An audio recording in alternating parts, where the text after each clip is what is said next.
I woke up this morning and I opened my phone to read the news, right? And it feels like, As we all do, and it feels like I walked past a crack den, like a crack den, and had a whiff of something, not the garden variety crack, and not that I've even taken crack before anyone clips this, to know what it's like. But if I had to imagine what a non-garden variety crack is like, this is what it felt like when I read the news story you'll be talking about today. Well, on the subject of crack, how about we crack on with the next episode of our podcast? I'm going to smack you. I'm just going to smack you. Well, we do go all out on our terrible puns, don't we? I know your address and I'm coming for you. I know yours too. Oh, God.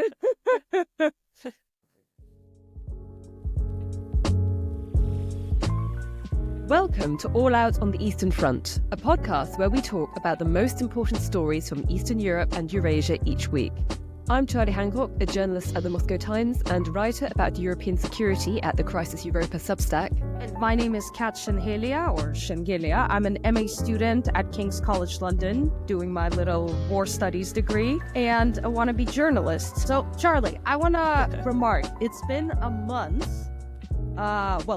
by the time we publish this, more than a month, that we've been doing this little podcast, which, the idea for it came up, in like October or September last year? Something like that. Well, a month, I imagine that's quite impressive by podcast standards. So 80% of restaurants fail within the 5 years. What percentage of podcasts do you think survive their first month? Well, Charlie, we have like 5 years to go then in order for us to beat the restaurant statistics. But let's try to survive the struggle. So what boiling, hot, crack den, unclean restaurant, New York City subway mess do you have for me this week? Sadly, we are going to have to talk about Andrew and Tristan Tate again. Oh, Lord help me. I do not know how to This is the crack that Katya was talking about.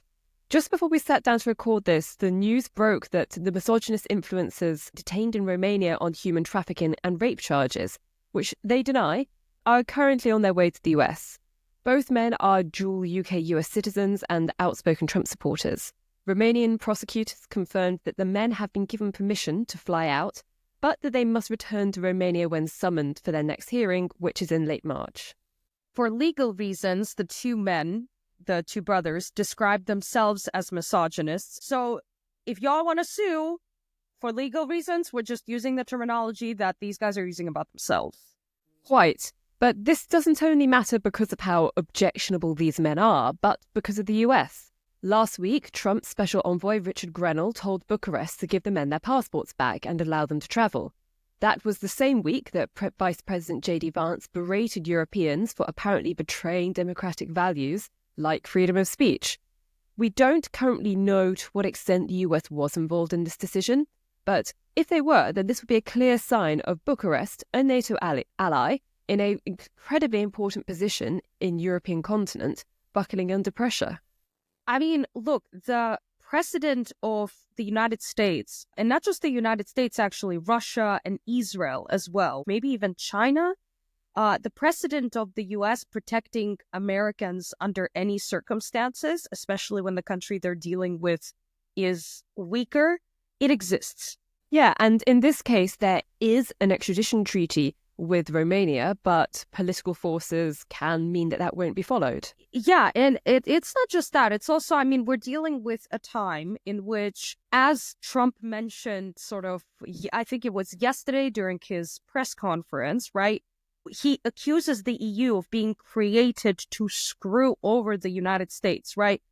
If somebody's trying to screw you over, I don't exactly understand why you would allow kind of your Pookie, in this case, the Tate brothers. Not that again. What do you expect me to call it? It's a Pookie of some sort. You're propagandist. Not something that implies small and cute and fluffy. Well, maybe it's small and cute for Trump. Look, I don't know. But the point is that before, some of the most prominent cases of Americans being protected by the U.S. government was always U.S. military personnel, especially when it comes to cases, for example, like U.S. military personnel committing crime in Japan, if we're speaking of allies, right? There were multiple cases.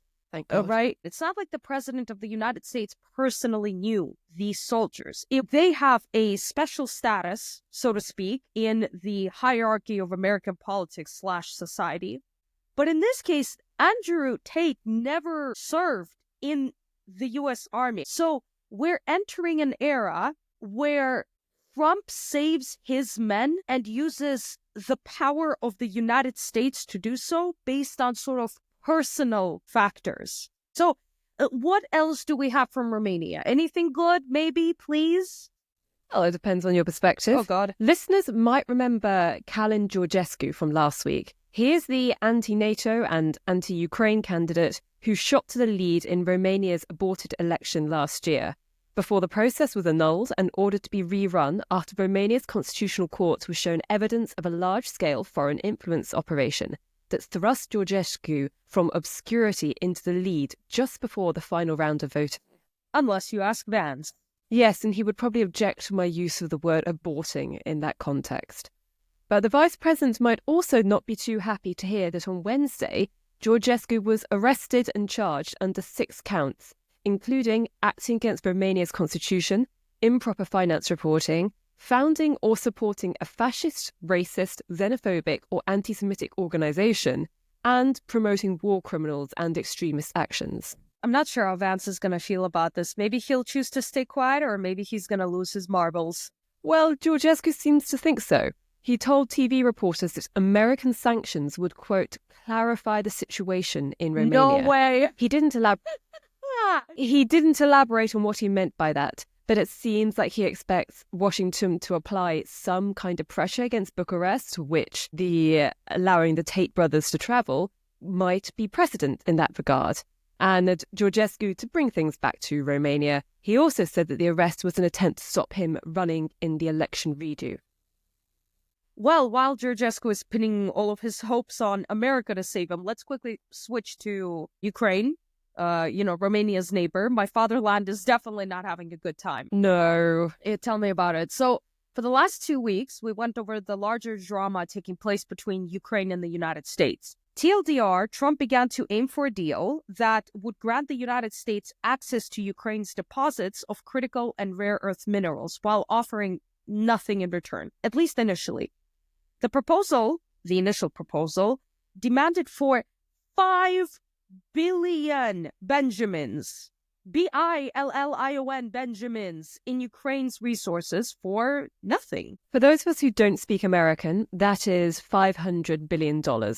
So, yeah, and, big money. And Zelensky turned down the proposal because, look, you're supposed to know your worth. And Zelensky clearly said, yo, this is shit. But the spoiler for the movie has basically been leaked, right? Now, we have to split up all of this into sort of 2 conversations. One about the deal between Ukraine and the United States, and second about Russia. So let's reverse back to the U.S. This week, after much revisions and public mockery over demanding a cash dollar amount of resources that Ukraine may not even have, the 2 sides, Kiev and D.C., seem to have come to some sort of an agreement. Tomorrow on Friday, aka the day this episode goes live, Zelensky will arrive to D.C. to sign the document. The new agreement involves not just the repayment of the money that the U.S., quote-unquote, gave to Ukraine, I would personally call it an investment, but the creation of a certain jointly managed investment fund, into which 50% of all future revenues from the mineral and metal extraction will go to help rebuild Ukraine. In a press conference on Wednesday, Trump argued that the very presence itself of American companies working on mineral extraction sites would amount to a security guarantee. I'm unsure how an American company working at one location or the other can prevent Russia from occasionally firing at Ukrainian soldiers or decapitating them, as they enjoy doing, or prevent Russia from firing a missile at another children's hospital. Yeah, what's to stop Washington, in the event of a resumption of open hostilities, from just deciding that the value of the minerals that they might decide to extract, it's far below what... Firstly, it's far less than what America thinks they are, but also it's far below the reserves that the United States has in its own country. So what's to stop Washington deciding to just evacuate its own people and then accept the loss? Look, I don't know. Either way, it's part of kind of a strategy for Trump, right? I think at this point, many political scientists sort of established that he's not a politician, he's a deal maker, and he needs some piece of paper to, wave in front of the public and say, look, I've achieved X, Y, and Z. Remember, during his campaign, he never mentioned how he would achieve peace for Ukraine. Finally, when asked about Ukrainian membership in NATO, Trump basically said, and I quote, NATO, you can forget about it. So that's for the Ukraine and America side of the story. Let's quickly switch to Russia. So, Charlie, I have a question for you. So, you know how in Russia we have this great President Putin, and his grand idea for Russia is that he helped us get off of our knees at last, because before things were bad, the evil Anglo-Saxons ruined everything, and Putin got us all up.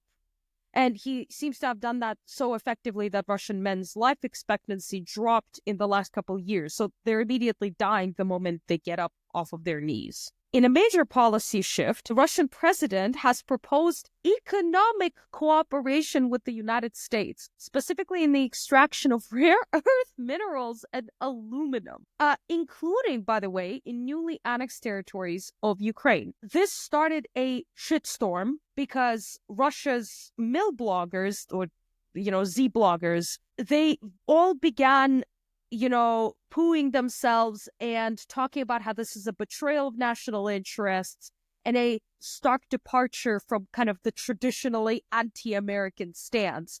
Putin, he framed this deal as an opportunity for beneficial cooperation. Are you sure it's not just trolling?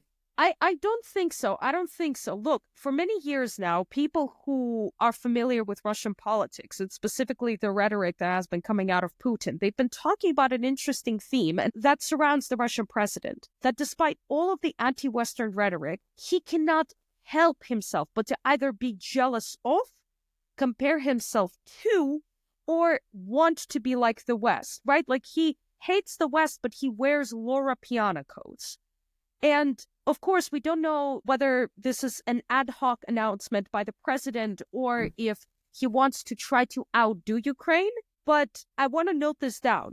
The president of Russia, a guy who claims that the need to invade Ukraine came out not just from the supposed aggressive expansion of NATO, but as a symbol of Russia supposedly rising up against the evil West that humiliated Russia, is now likely going to be opening up the doors far and wide for American companies to profit off of Russian natural resources.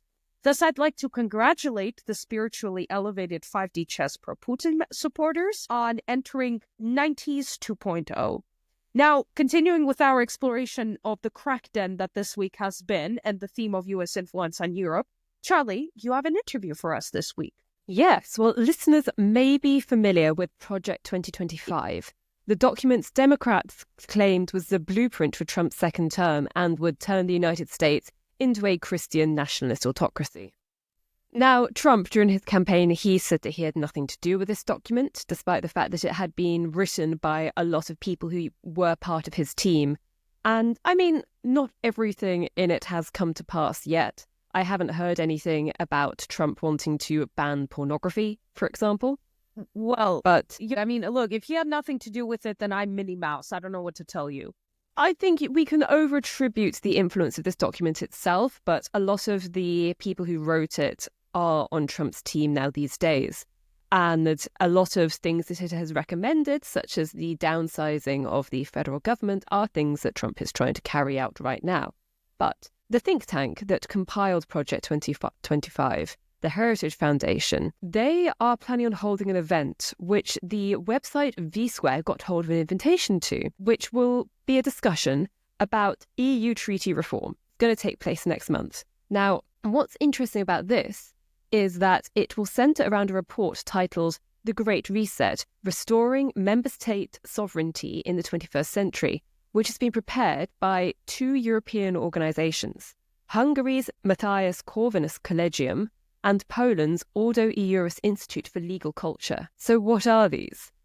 This week, I spoke with Flora Garamvolgyi, a Hungarian investigative journalist based in the US who reports on the links between the American and European far right, to find out more not only about these organisations, but why the American right is so interested in Hungary?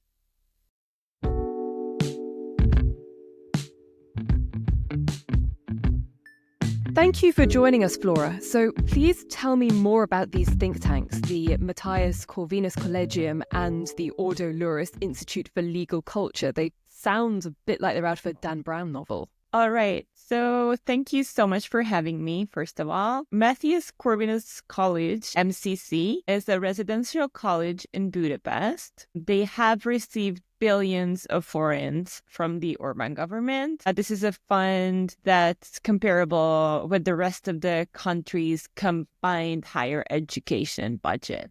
Balázs Orbán, a close aide to the Prime Minister Viktor Orbán, chairs the MCC's Board of Trustees. Over the past years, MCC has become a sort of a training ground for the next generation of right-wing conservative leaders in Hungary who are supportive of the current political direction or climate. They have a university in Vienna, which I also visited for an article. They have an expansion in Romania and I believe in Ukraine.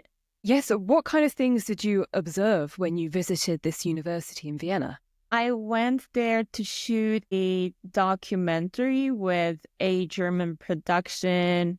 Our goal was to take a look at what kind of education the Vienna branch the students are receiving. So we just asked around among students, how they feel about the university and how they feel about the articles coming out of MCC and the political direction of this institution. And obviously we got various answers from students coming all over the world, but some of them were concerned about the direction that the Orban government is going right now.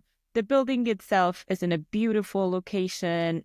I think this is true to all MCC events and buildings that they do spend the substantial amount of money on these things, that they are very appealing to the students. I interviewed some students and I will circle back on this later on for a Guardian piece where they have told me that they are coming from a more modest financial background, and these events and opportunities that MCC provided them has been very, very appealing because otherwise they have not been able to travel to certain places or experience some of these lavish events. So what kind of pitch does the MCC make to these students to convince them to study there? I think the main appeal is networking and the opportunity that later on they may or may not become leaders, or that they study to be part of an elite community in Hungary, which is partially true because I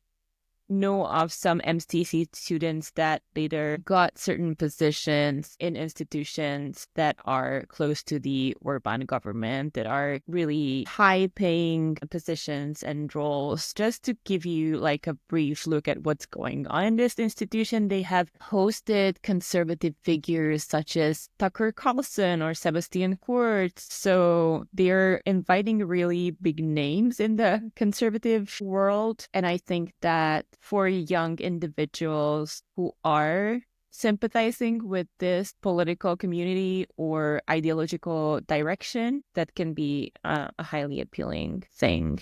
But they describe themselves as independent, value neutral. So when I talk to lecturers there, they really emphasize that there is an open discussion there, that they are not pushing any kind of political agenda on their students. But when I talk to students, that's not necessarily what I'm hearing. What I'm hearing from certain students is that this institution is explicitly political and that it has a very clear conservative agenda that they push either subliminally or explicitly. Interesting. Well, the moment that you said how much money it receives from the state government, and then you said it was independent, my brain went, hang on, that doesn't compute. There must be something going on here. So before we go on to talk about Poland, I want to look a bit more at Hungary. The president of the Heritage Foundation, Dr. Kevin Roberts, described Viktor Orban's Hungary as not just a model for conservative statecraft, but the model. What is it about Hungary that appeals to American conservatives so much? I think mainly the appeal for conservatives there is that we're seeing a country in the European Union where there's a leader that is on his fourth consecutive term right now. So he has been in power for well over a decade now. And built this liberal democracy, as he defines it, in Hungary. What does that look like? Well, I think just starting from the American conservative standpoint, like what's appealing to them and what does it look like, that they have really strong control over the borders and also national identity. So Hungary has really strong anti-immigration policies. They have one of the strictest anti-immigration policies in Europe currently. They basically refused the EU-mandated migrant quotas, and they built border fences during the 2015 migrant crisis. And this border fence, what it represents for American conservatives, is basically the same idea as the wall here, or the wall that Donald Trump started to build during his first presidency. I think the other very big appeal here is an ideological direction or idea, this resistance to woke ideology, which is something that Viktor Orban has been very, very vocal about, that he is very much against the liberal woke mission, whatever he means by that. Because I think we could go into these terminologies for hours. We really could. We could spend hours talking about it. I'm tempted to take us on a massive rabbit hole now, asking you about the differences between the anti-woke language used by Hungary and America, whether they import the language wholesale or whether they come up with their own homegrown versions that have slightly different connotations. I know, and for me, it's especially fascinating because I lived in Hungary until 2019. I moved here 5.5 years to go to the US. And so I experienced both of these firsthand. And I moved here during the first Trump administration. So I feel like I witnessed everything from how Viktor Orban became this leader in Hungary, how his direction shifted. And now we're witnessing something quite similar here in the US. I wanted to mention is that Orban has a really strong institutional control over the media in Hungary and a very strong strategy when it comes to media influence and propaganda.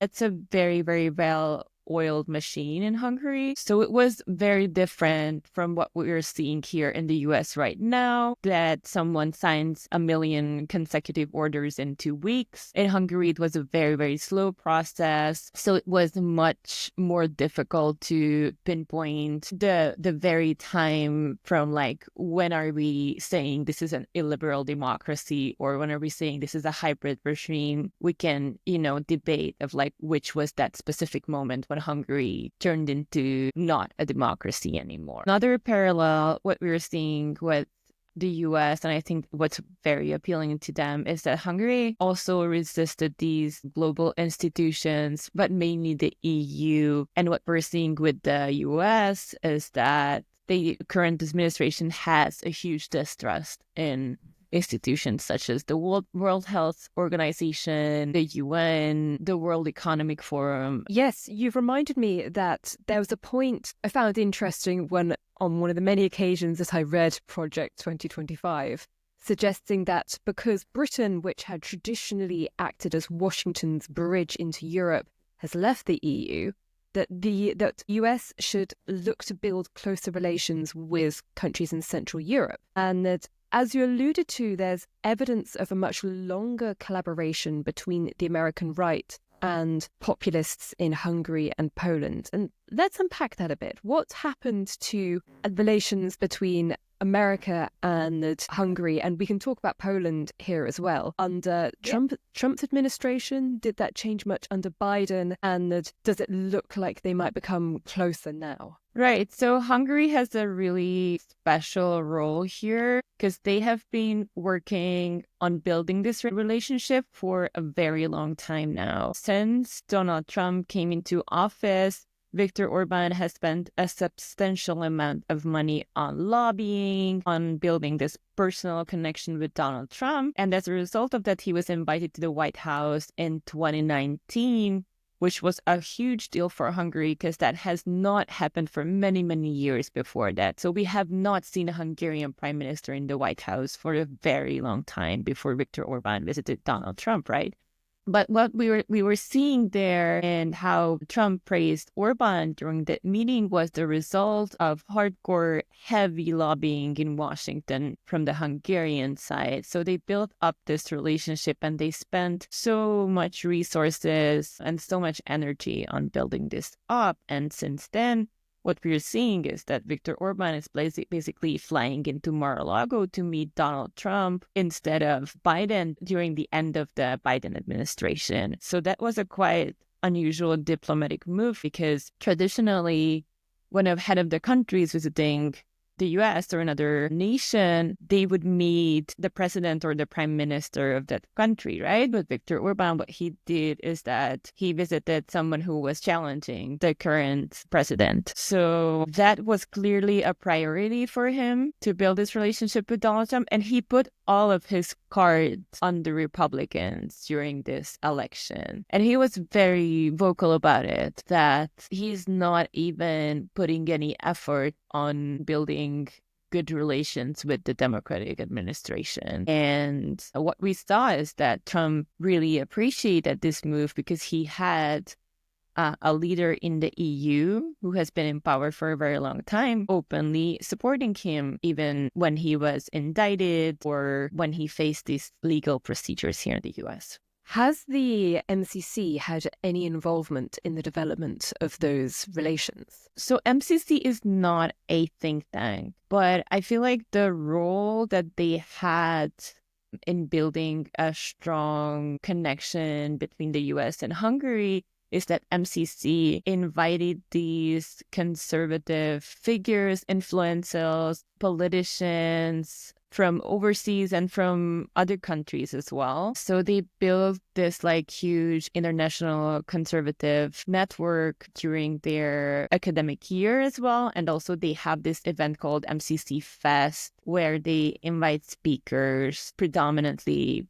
conservative and right-wing figures to give speeches there for the MCC students and for everyone who is attending. Kind of like a Hungarian CPAC almost. Yes, Hungary also has CPAC there, which is a very interesting thing because that's the only European branch of CPAC. I covered it from the very first year, actually. I always traveled over to cover it. And I think what we're seeing there is really fascinating because when you go inside, you see all of these like banners in English that make no sense sometimes when you translate them. But it has this like really strong Hungarian accent, let's just say that. The moment you pointed out that the signs were in English, two thoughts popped into my head. That either the Hungarian CPAC is signalling essentially to American conservatives that their ideology is alive and well in Europe, or that they were trying to make it more accessible to conservatives from across Europe who probably don't speak Hungarian. But you said it's a very Hungarian institution. So do you think that either of those perceptions are the case here? Yeah, so what we're seeing there, that it's a very safe space for all of these conservatives. One, because they don't really allow journalists that are critical of the Orban government or conservatives or basically independent journalists, they're not really allowed.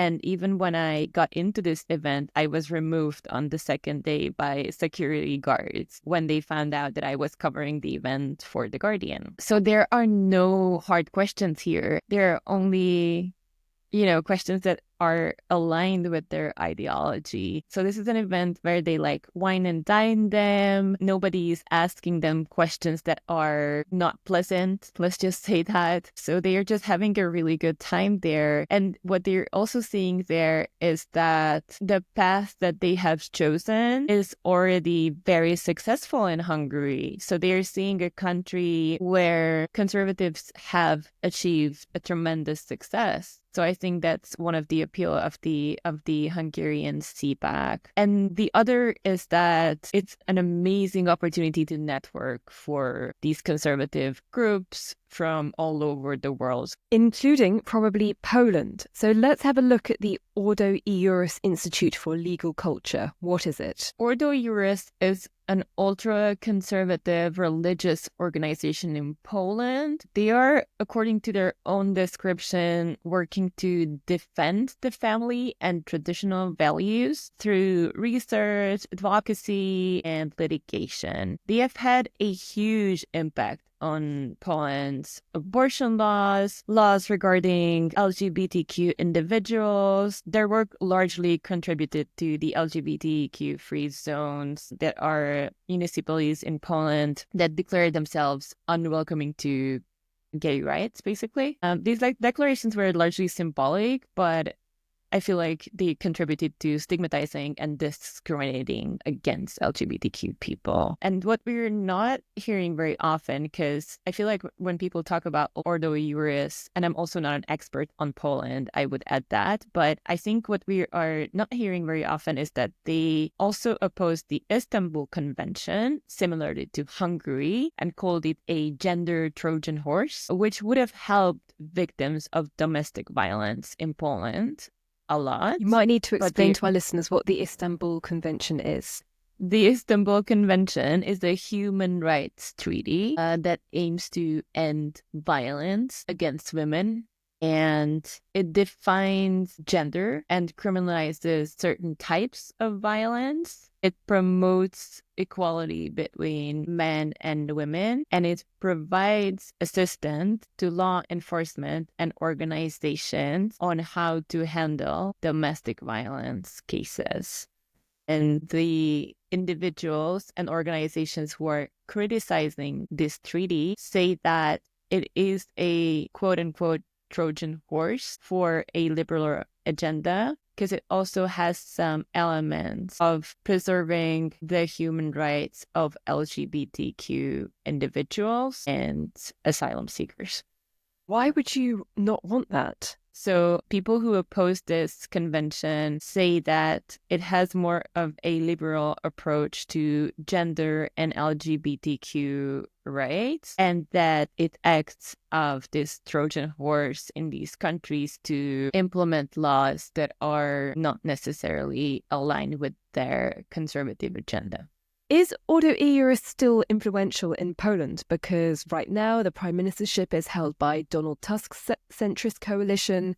Although the right-wing Law and Justice Party, they still hold the presidency. For how much longer? We don't know. That could all change this year. So I would say that Ordo Iuris held a considerable influence in Polish politics, especially under PiS, so the Law and Justice government. Their influence have eroded a bit under Donald Tusk's centrist coalition, and that the Tusk administration prioritized restoring judicial independence and aligning Polish policies more closely with the EU. And in this environment, Ordo Iuris adopted more of an oppositional role that basically criticizes the Tusk government's actions. For example, they accused the Polish government that they are undermining the rule of law principles, and they criticize how they handled the media law, and they said they violated unlawful media takeovers in their country and constitutional breaches. I've read that both of these organizations have been accused of promoting narratives that would be helpful to the Kremlin. Can we go into what those are? Yes, absolutely. So I would add again that MCC is not a think tank. It's an academic institution or more of an But educational one that institution. trains the conservative intellectual elite of Hungary's future. Right. I don't know if the listeners remember the Tenet media scandal. It would just quickly sum it up that what basically happened there is that right-wing influencers in the US were scammed to work for a Russian influence operation. And the company that they worked for, according to US prosecutors, was secretly funded by Russian state media employees that pushed for English language videos that were often consistent with the Kremlin's interest in amplifying US domestic divisions. And MCC have hosted one of these influencers during its annual event. So they provided one of these influencers with a platform. Now, the influencers were not found guilty in this case, but clearly they were people who have pushed content on their platform that wasn't necessarily opposing some of the ideas that are aligned with Russian interest or Russian propaganda. Also, they had a guest lecturer, a visiting fellow, called John Lefland. He is a Eurosceptic conservative political scientist. And he was detained in London, I believe, in 2022 because he was suspected spying for Russia. And he was a guest teacher at MCC. So I wouldn't say MCC directly promotes these ideas, but they invited certain figures either to teach or to speak at their events that have clearly had some links to the Kremlin or Kremlin propaganda. When it comes to Ordo Juris, I think the situation is a little more clear there because they're promoting anti-Western, anti-LGBTQ rhetorics, which is very much aligned with the Kremlin's interest and what they are pushing for, these traditional values that are aimed at discrediting liberal democracies. There was a huge investigation on Ordo Juris by amazing Polish journalists that revealed that they have ties to Russia and some pro-Russia figures. Ordo Juris was established by the Polish branch of the International Organization Tradition, Family and Property, so TFP. And TFP's Polish entities, the Piotr Skarga Association and the Piotr Skarga Institute, have participated in events like the World Congress of Families held in Moscow in 2014. And this Congress was organized with support from Russian oligarchs, pro-Kremlin figures. So basically the same idea with these like anti-abortion, disguised as pro-family ideas were pushed at these events.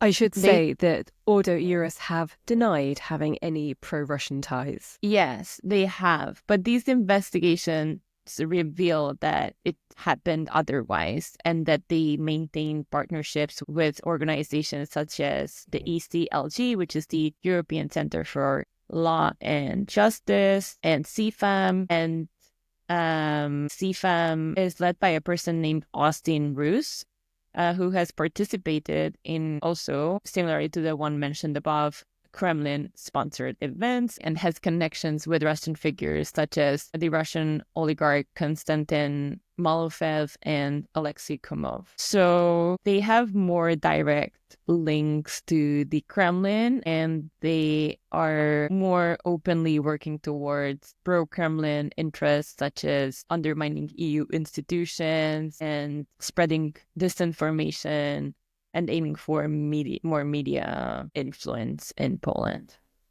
And that's exactly what this report that the two organizations are going to present to the Heritage Foundation is due to be about, advocating for looser relationships and less integration between European states. What has the EU's response been to the activities of both of these organizations?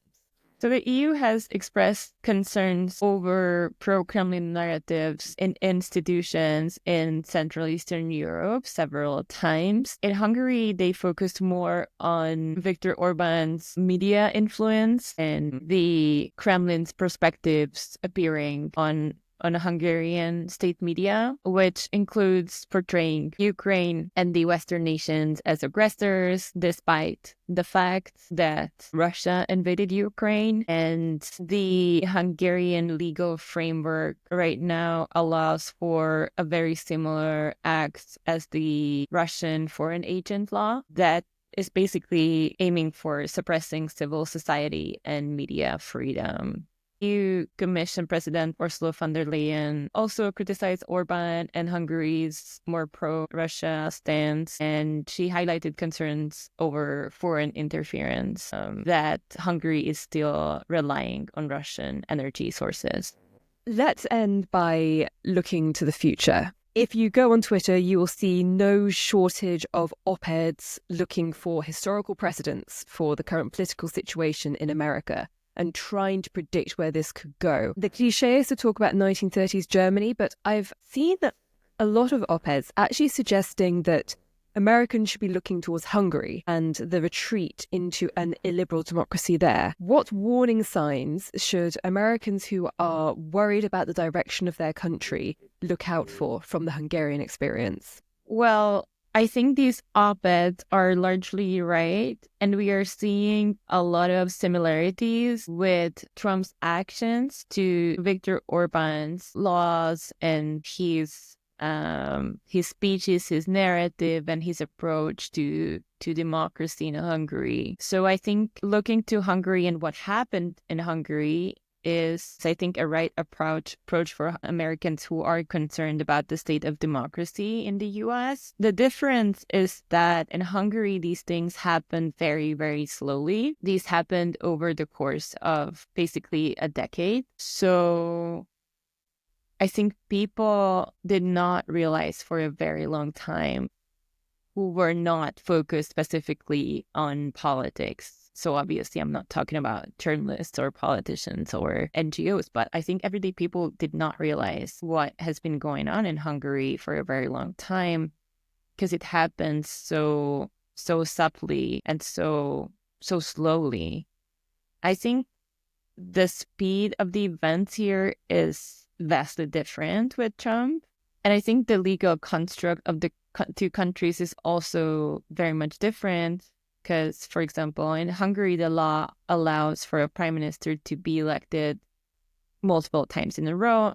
America, it does not allow for that at this moment, as we know. But I think looking at how a government treats the free press, for example, is, I think, a good start when we're looking at what's happening to White House press office right now, and how they're trying to cherry pick journalists who can cover Trump and who can't. I think it's very similar to what we have seen in Russia as well, but also how the Hungarian government treats the media. And we have seen similar signs of that during the first Trump administration as well, when Trump called the media organization the enemy of the people. So I think when you hear phrases like that from a leader, I think that's a huge red flag and a warning sign that things are not going in the right direction, if the right direction for you is democracy. And also, I think the lack of transparency. So when you're looking at what's going on with Elon Musk and Doge and handing certain tasks to a billionaire who aligns with the president politically, is something that is not unheard of in Eastern or Central Europe. So I think the way an administration answers questions from the media is also very telling, and how they treat certain groups such as trans people. Right now in the US, there has been a major shift for them that in their official documentation, such as the passport, they have to use their birth gender, which is exactly what happened in Hungary a few years ago. So I think looking for comparisons with the two countries, and not just with Hungary, I think we should also look towards Russia, As Hungary also got inspired from there with certain laws, is, I think, a wise thing to do right now, and how democracy eroded in those areas. Because I think it's a really fragile thing, democracy, and I think we tend to believe that because we have these democratic institutions in a country, that democracy something that we will have forever. But I think it largely depends on the individuals that work in those institutions and what their goal is. So democracy is not something we should be taking for granted. I think it's something that we should value every day and take steps towards preserving it, because it's an incredibly fragile thing. And I have seen it eroding in Hungary during those years when I lived there. On that note, Flora, thank you so much for coming on to All Out on the Eastern Front. Of course, thank you so much for having me. Great interview, and thanks, Charlie, for finding Flora, and thanks to Flora for coming to us. Even though she told us 3 times how to pronounce her last name, I still very much struggle with pronunciations of Hungarian, even though I've been there like 3 times. Maybe we need to get access to that software that the producers of The Brutalist used to tweak the actors' accents when they were speaking in Hungarian. I think if I just ask my friends in Hungary to beat me up a couple times, they'll do it the traditional East European way. We don't have to pay for a software. They'll just beat me into learning it. Kat's from the region. She can say that. Yeah, I can say that. So I have one more quick story coming out of Georgia. A really tragic one, sadly, but what isn't tragic at this time coming out of the Caucasus, other than in this specific case and many other, sort of the willpower of volunteers. So for the 7th consecutive day, Georgia's attention remains on Guria. For those who don't know, Guria is a region, administrative region in Georgia, but also Gurians are sort of a sub-Georgian, sub-ethnic tribe/group. It's located in northwest of Georgia, where heavy snowfall left thousands of families stranded without electricity, gas, food, or access to any medical care. 2 municipalities, Lanchhuti and Ozurgeti, have been some of the biggest victims. You have collapse of dozens of houses due to the weight of the snow, and the evacuations are, taking place very slowly because you have to dig through all of that snow. And the situation is also dire in Adjara. Adjara is an autonomous republic within Georgia, where residents are calling on the government for assistance, feeling abandoned amid blocked roads and collapsing infrastructure. Volunteers from across the country, they've basically been organizing via Facebook groups, such as Volunteers for Guria, and it's become a crucial means to coordinate relief efforts and mobilize equipment, and also provide real-time updates.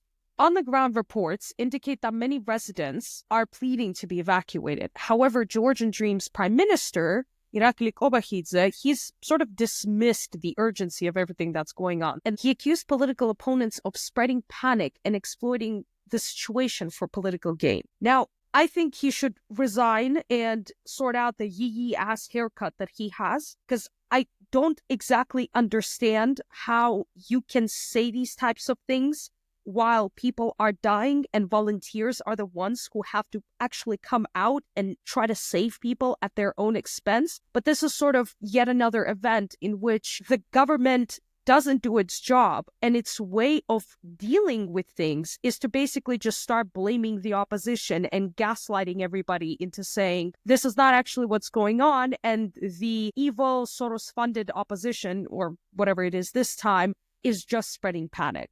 Now, crossing the Black Sea, back to you, Charlie, you also have some other story for me today. Bring it. Yes, we haven't spoken about Bosnia yet on this podcast, but yeah. On Wednesday, the president of the Republic of Srpska, Milorad Dodik, was sentenced to a year in prison and banned from politics for 6 years for separatist actions, and also disobeying the orders of the High Representative for Bosnia and Herzegovina, a German politician called Charles Schmidt. Wait, you can be banned from, but you mean not banned from talking about politics probably, but running as an official? Yeah, exactly. Now, you might be wondering why a German politician is involved in this and who the High Representative for Bosnia and Herzegovina is. The 1995 Dayton Peace Agreement that created the modern nation of Bosnia and Herzegovina made it a single state, albeit composed of 2 entities. On the one hand, you have the Federation of Bosnia and Herzegovina, made up of Bosniaks and Croats. But then you have the ethnically Serb Republika Srpska. The High Representative is an external figure who is in charge of making sure that this very complicated sounding agreement, and if you look at a map, it is no simpler, still functions. They can invalidate any laws that they think would violate the Dayton Accords. They also have the power to dismiss elected officials, including the president, and pass laws if the country is seized in a political deadlock. And as Bosnia has been in an absolute political mess for a while, he's had to make a lot of interventions. Dodik has been a long-time critic of Schmidt and has declared his decisions to be illegal within the Republika Srpska. He's also called for his region to join with Serbia, which prompted the Biden administration to levy sanctions for fear that he could destabilize the pretty fragile peace in the country. I'm not exactly sure whether Vucic, who is currently a little bit busy with either filming TikTok videos and dealing with protesters, will have the time to deal with this. Well, these days, that's an excellent political strategy, it seems. Supposedly. I mean, in Romania, that sort of worked, you could say. But we'll see what happens, and hopefully we'll have a couple experts to come in and talk about Bosnia. I think Bosnia would be a great topic for us to really dig into with a guest. Yeah, no, I mean, I visited Serbia, I visited Hungary, and I visited Montenegro, but sadly not Bosnia. So, yeah. I applied for a job in Bosnia for after I graduated. It was for an international news organization. I ended up getting my job at the Moscow Times instead, but to be honest, a few months living and working in Sarajevo, that sounded like an adventure. Well, I mean, the universe, and subsequently you as well, decided that Moscow Times it is, but who knows, maybe in the future you'll end up in Bosnia. Well, who knows what the future's going to look like for any of us. But that's it for this week. Thank you so much for joining us for another episode of All Out on the Eastern Front. Join us next week at 6 p.m. London time, either on Spotify or YouTube. And, Kat, yeah, I will be joining you next week in London. Oh, she was completely correct. She does know where I live. Yeah, so next week, Charlie and I are going to be together. Let's see how my microphone handles two people yapping at once. Face to face? Face to opposite sides of the microphone? Not even opposite. How will Margot handle it? I don't know how she's going to handle it. No. I think you and I are going to have to sit. We're going to have to make a pose like in those propaganda posters from Soviet Union that have this homosexual undertone to it, where two really buff men hold each other's hands and, look forth to the bright future. Well, if you like what we do, the software we use, and the food for our cats, and my Eurostar tickets won't pay for themselves. So a link to our Patreon and Buy Me a Coffee pages will be provided in the show notes. You can get in touch with us via Twitter or X, at Hancock2001 or at Eshenhelia. If you can't spell all of this, do not worry at all. The links to our social media pages are also available in the show notes below. And that's it, and see you next week.